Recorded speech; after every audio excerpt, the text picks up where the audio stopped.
Bonjour, bienvenue sur la chaîne de clairvoyance. Aujourd'hui, nous allons voir l'énergie du jour du mardi 7 avril 2020. Et pour ce faire, j'ai commencé à prendre 3 cartes de l'oracle des chakras. Les cartes sont sorties en les battant. La première carte que nous sortons, c'est la joie. Alors, cette carte nous indique une nouvelle phase enjouée dans la vie et un changement significatif, comme un déménagement, un nouvel emploi ou un mariage. Cette carte, elle nous indique que, en fait, cette joie arrive à l'instant qui suit le saut sans savoir où vous sautez. Mais vous atterrissez sur vos pieds. Quand il y a un changement avec cette carte-là, dans cet oracle, c'est forcément pour un objectif supérieur.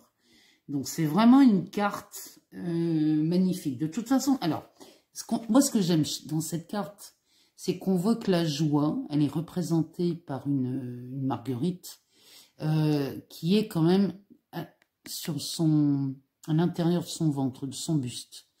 Et on voit que émanent autour d'elle les fleurs qui sont associées avec celle-là.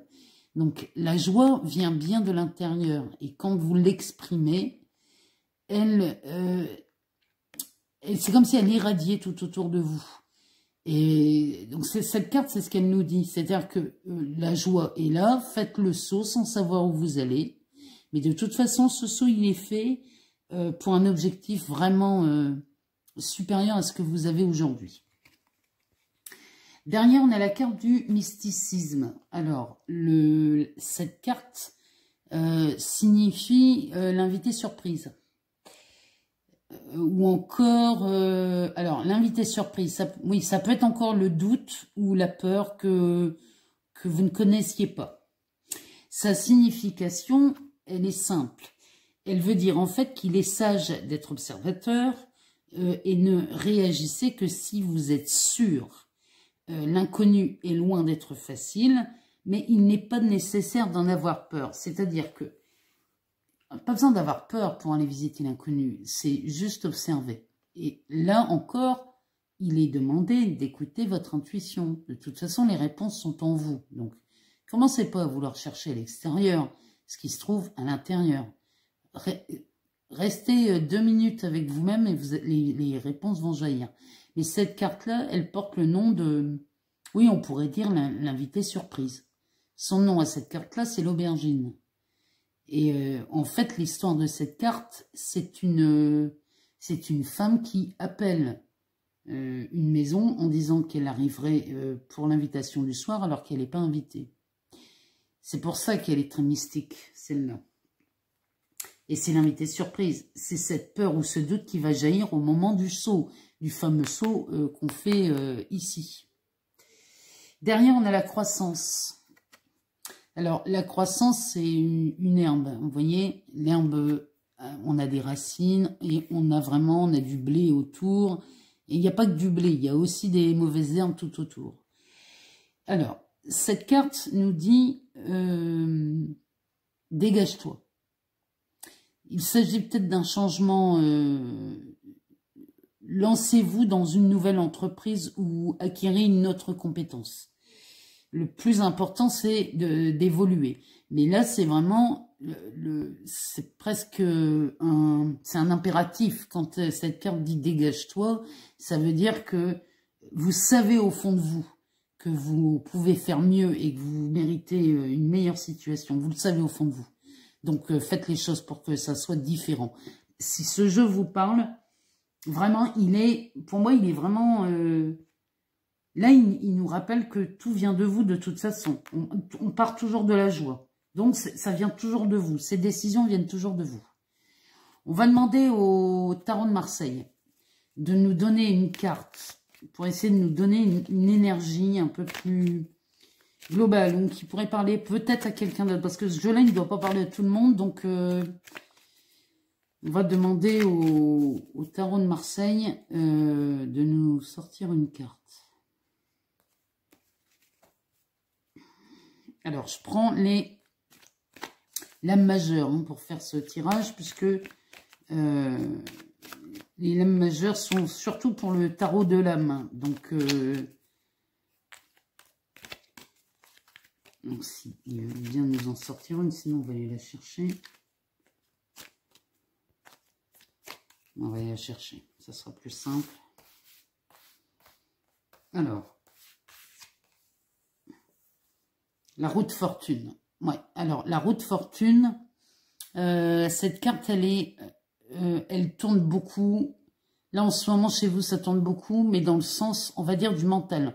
On pourrait croire que là, tout autour, il y a comme s'il y avait un hamster ou une souris qui tourne dans sa cage et qui ne s'arrête pas. Votre puissance à vous, elle est là, au centre. Et c'est au centre que rien ne bouge. Donc, c'est au centre que votre énergie est. Donc, c'est vraiment, là, c'est vraiment, écoutez-vous, quoi. C'est si vous pensez que il est temps de faire autre chose, faites-le. Là, vraiment, elle vous l'indique, parce que sinon, vous tournez en rond dans un truc qui ne vous convient plus. Hein. Là, c'est clair.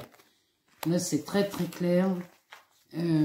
Parce que la force, en fait, la roue de fortune, si on y regarde un peu plus près, ici, on a la poignée pour faire tourner la roue. Or, on n'a personne autour pour la faire tourner. Il y a une carte qui fait tourner cette roue, elle s'appelle la force. Je vais vous la montrer. Cette carte, elle est où? Alors, la force, c'est, voilà. Vous voyez, ça, c'est la carte qui fait tourner la roue dans le jeu de tarot.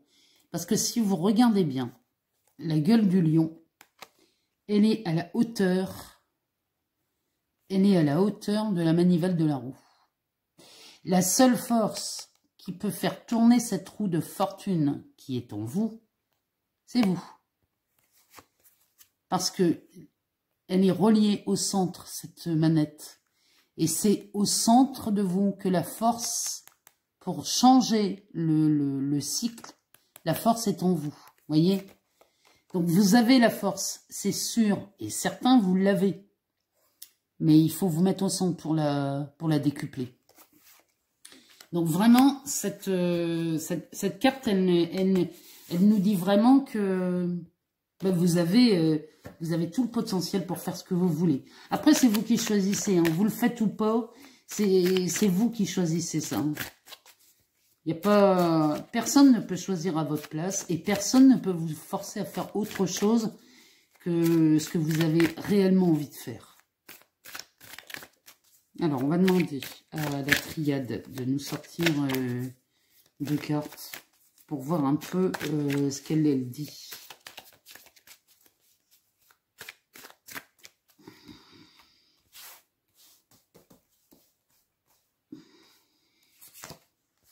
Ah ben oui. Voilà. Et ben on a la mort qui est la transformation. Et puis derrière, on sort la sagesse. Vous voyez?